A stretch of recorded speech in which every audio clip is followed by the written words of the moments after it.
신도시 개발로 원주민 교회가 설 자리를 잃고 있습니다. 높이 오른 땅값에 교회가 자생할 방법도 찾기 어려워졌습니다. 낙태죄 헌법 불합치 판결을 둘러싼 논란이 이어지고 있습니다. 국회 입법 절차를 앞둔 가운데 사회 각계의 의견을 수렴하는 자리가 마련됐습니다. 구티비가 온라인 쇼핑몰을 운영합니다. 성도들은 필요한 물품을 저렴한 가격에 구매하면서 적립금으로 선교 후원도 할 수 있습니다. 안녕하십니까. 구티비 뉴스입니다. 신도시 개발로 정든 땅을 떠나는 원주민들이 많습니다. 교회도 예외는 아닌데요. 일부 교회는 빚을 내서 건물을 다시 세우지만 높은 이자에 허덕이며 파산하는 경우가 대다수입니다. 20년 가까이 종교 부지 문제로 갈등을 빚고 있는 파주 운정지구에 다녀왔습니다. 차진환 기자의 보도입니다. 파주의 한 아파트 단지, 높게 솟은 건물 사이로 뜬금없이 컨테이너 하나가 놓여져 있습니다. 건설 현장 사무소처럼 생긴 컨테이너에 들어가 보니 놀랍게도 예배당이 마련돼 있습니다. 파주 운정지구 신도시 개발에 수용된 이 교회는 높은 분양가와 건축비를 감당하기 어려워 선뜻 교회 건물을 올릴 수 없었습니다. 계약 후 수년째 잠금을 치르지 못해 결국 분양받은 부지를 내줘야 하는 처지입니다. 다음 달이 되면 컨테이너마저 철거됩니다. 이 수용 과정을 통하여 10여 년간의 또 줄다리기, 또 재판 이런 과정을 통하여 현재는 저희 가족과 처가 가족 한 10명 정도 이렇게 컨테이너에서 이렇게 신앙생활하고 있는 이런게까지 저희들이 신도시 재개발지역 종교용지 대책위원회에 따르면 파주 운정지구와 김포 한강지구, 별내지구 등을 비롯해 총 18개 지구 240여 교회가 비슷한 문제를 겪고 있습니다. 신도시에 수용될 때 받는 보상가보다 분양계약 시 토지 분양가가 훨씬 비쌉니다. 울며 겨자 먹기 식으로라도 건물을 세우려면 은행에 큰 빚을 져야만 합니다. 유치원이나 복지센터를 운영해 해결하고자 했지만 그마저도 허용되지 않습니다. 신도시 개발 과정에서 기존 교회가 대부분 사라지는 이유입니다. 보통 한 지구가 개발이 되게 되면 50개 내지 한 100개 정도의 교회가 수용이 됩니다. 그런데 그중에서 살아남는 교회가 한 두세 교회 정도. 지금까지 같은 이유로 전국에 13,000여 교회가 사라졌습니다. 이는 정부가 최근 발표한 3기 신도시를 비롯해 앞으로 진행되는 지역들도 다를 바 없습니다.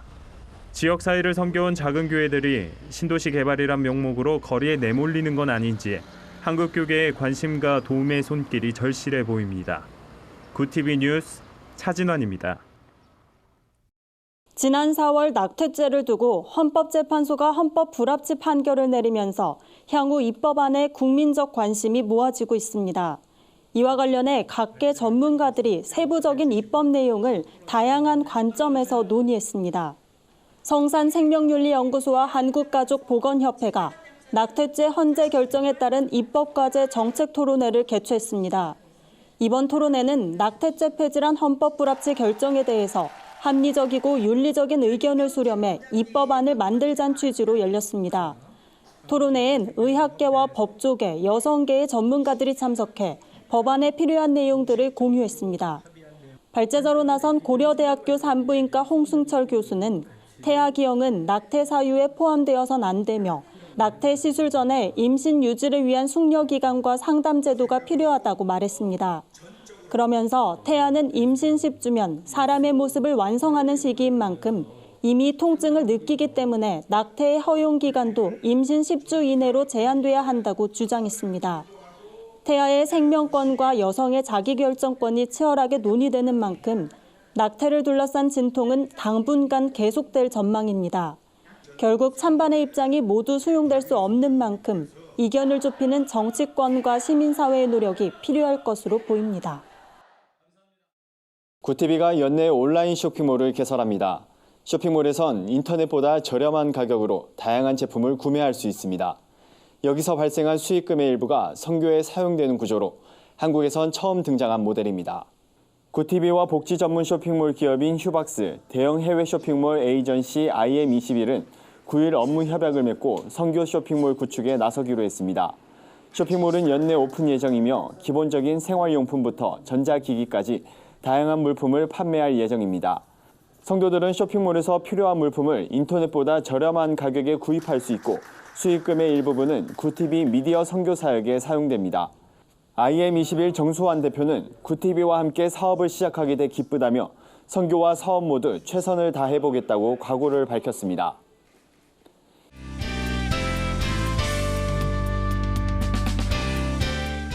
세상 속 크리스천들의 다양한 이야기를 만나보는 네포난의 교회입니다. 첫 번째 소식입니다.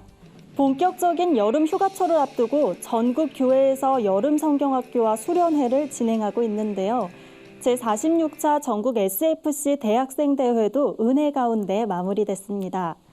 2일부터 4박 5일 일정으로 진행된 이번 대회엔 청년들의 뜨거운 기도와 찬양이 이어졌습니다. 주강사로 나선 포항 대흥교회 김성원 목사와 SFC 대표 강사 김동춘 목사는 불안과 갈등이 가득한 세상이지만 기독 청년들은 세상을 섬기며 화평하게 살아가야 한다고 강조했습니다. 예배뿐 아니라 개혁신앙 아카데미, 성경 강해와 같은 선택 강의가 마련돼 청년들에게 신앙적 도전과 기독 청년으로서의 삶에 대한 소명을 심어줬는데요. 각 지역의 교회와 캠퍼스에 흩어져 있는 SFC 청년들이 한자리에 모인 만큼 서로를 격려하고 응원하는 시간이 됐을 것 같습니다. 다음 소식입니다.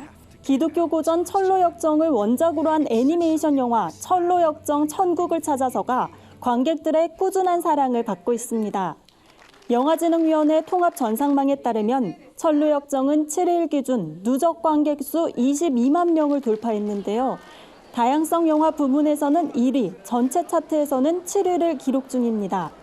영화 철로역정 천국을 찾아서는 주인공 크리스천이 천국 도시를 향해 떠나는 여정을 다루고 있습니다. 그 궁정에서 찬양, 기쁨의 제물 드려. 마지막 소식입니다. 제179차 애술미 성가합창제가 서울 남문 침례교회에서 열렸습니다. 필리핀 선교를 위해 굿TV 여성합창단, 바요나 중찬단, 양화교회 중찬단, 이엘 합창단 등 4개의 합창단이 뜻을 모아 눈길을 끌었는데요. 굿TV 여성합창단은 기쁜 이날과 하나님의 사랑 주님의 눈물로 마지막 무대를 장식했습니다. 황혜영 지휘자를 비롯한 합창단원들은 함께 모여 하나님께 찬양을 올려드릴 수 있어 감사하다고 입을 모았습니다. 굿TV 여성합창단이 멋지게 오늘 연주를 했는데 멋지게 연주할 수 있었던 주 원인은 모두 다 하나님에 대한 사랑에 대해서 그 마음속 깊이 인도하심이 있었기 때문이라고 생각합니다. 하나님이 일하시는 곳에 저희들이 찬양이 쓰일 수 있다는 것이 너무 감사하고 또 저희들의 목소리를 통해서 선교의 작은 씨앗이 될 수 있다는 것이 너무 감사합니다. 찬양을 통한 복음을 전하는 주님의 사명을 온전히 감당할 수 있는 그러한 우리들 모두가 되었으면 좋겠습니다. 이날 성가합창제에 참여한 성도들 모두가 한마음으로 하나님을 찬양하며 필리핀 선교를 위해 기도하는 시간이 됐길 기대해 봅니다. 네포난의 교회는 시청자 여러분의 제보를 기다리고 있습니다. 함께 나누고 싶은 영상이 있다면 전화나 이메일로 참여해 주시기 바랍니다. 오늘의 사회 이슈를 진은희 기자가 종합해 드립니다. 오늘의 이슈 포커스입니다.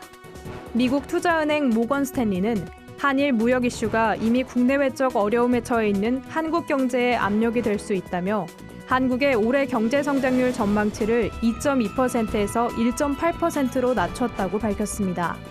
일본 정부가 반도체 및 플렉서블 디스플레이 생산의 핵심 소재 등 세계 품목에 대해 한국 수출 규제를 강화함에 따라 생산 제약과 비용 상승을 초래할 수 있다는 이유에서입니다.